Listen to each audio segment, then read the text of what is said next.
As the city updates its mobile food vendor ordinance, we reached out to one small business owner to get his perspective on the ongoing process.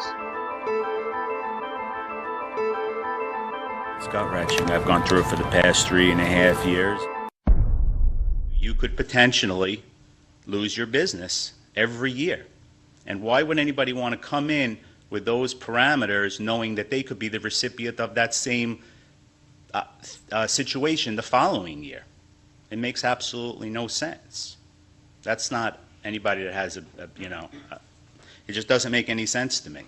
I don't know if anybody can share or make me understand that, or no feedback on that? Okay.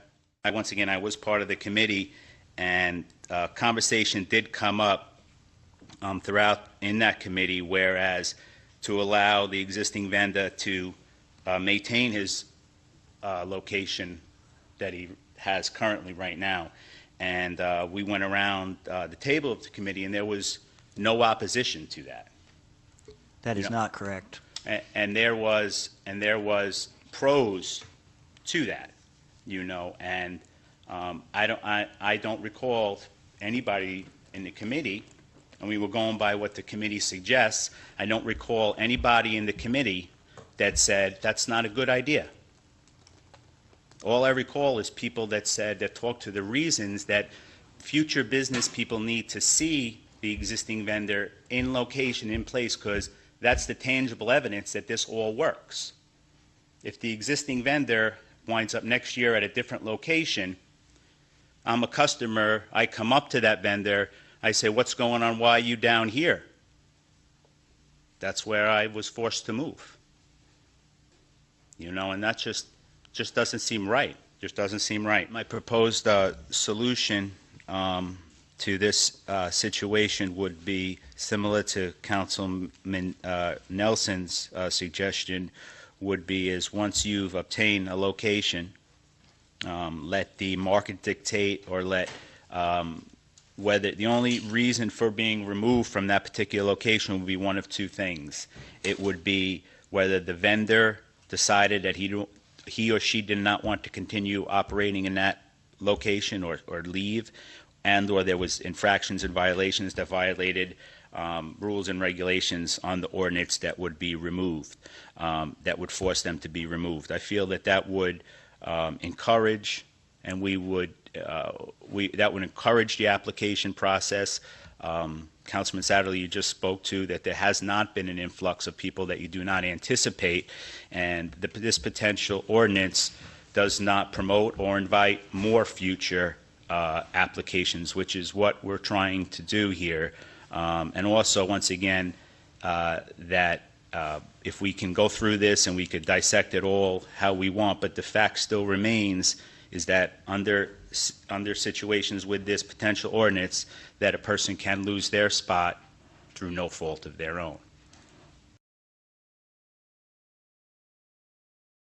I've been on the committee that's been going on now since the beginning of the year. I believe we started in March of this year, and the whole intent of the committee was to propose legislation that would be fair, conducive, inviting for this mobile vendor process for people to come in. And whereas I would be very excited and open-minded to other vendors that are coming in, it's just that the problem still stands in the renewal process. One of the main concerns is the legislation offering first right of refusal for any vendor that would have a specific location, have the opportunity to remain in that location should they want to. A portion of the ordinance is written the way it should be written, and that is throughout special events they allow the existing vendor to operate in their spot should that they want to, as opposed to having another vendor come in and take over that spot and move them to another locations, which is pretty much what this legislation is proposing the way it is. What that would mean is that whoever happened to have more money in their account or personal savings would win that spot, and the existing person could potentially be moved to another location. This process is that they want to have this in a rolling annual year form, where every year they would repeat this process, and it's not even a 1-year license, because when you're involved with a mobile vending business such as myself, you're at the mercy of Mother Nature. You have a lot of things to overcome, and for the better part of the year, 3 months out of it, you're pretty not in operation. So I guess the proposed legislation is saying we would like to have you in spot for roughly 9 months out of the year. I think we know that that's practically impossible to do. All the things that would go along with properly preparing, planning, and projecting a business. And it's really not the most inviting legislation here, because I can't see anybody really wanting to come in, take a chance, and even get themselves in a potential situation where if they even start to become a little bit grounded in their business, that same process could happen to them, and it just creates a lot of madness throughout the city. And once again, the constant still remains: you could potentially lose your spot through no fault of your own. In the previous legislation, the required space was a 10 by 10. It was 100 square feet, if you will, and that's the existing space that's allowed for all special event vendors that come throughout the city. This proposed legislation offers 36 square feet, and I have a pretty minimal setup. I have a hot dog cart that's, about 5.5 by 6.5. I have a very small little table for lay down space for the guests, and a couple products and a register. I'm pretty tight. I'm compact, self-contained. The amount of space that you see behind me is roughly about 85 or so square feet. For anybody to want to open up a business with a 36 square feet allowance, if you will, pretty much caps them on not only what they can do, but it also caps the specific food products that they have the ability to serve, because that square footage pretty much, for the most part, is a hot dog cart. A cart that has a steam table. You can get a little creative with some different things, but a lot of the opportunities that may wanted to come in here in the past, I know there was a lady that wanted to do crepes. I believe her cart was roughly 10 by 11, a little over 100 square feet. So the diversity that the city is looking to do, it's inhibited with this 36 square footage, because a cart with that type of restriction couldn't possibly provide what other opportunities, whether it be pit beef or pulled pork or whatever somebody's looking to do.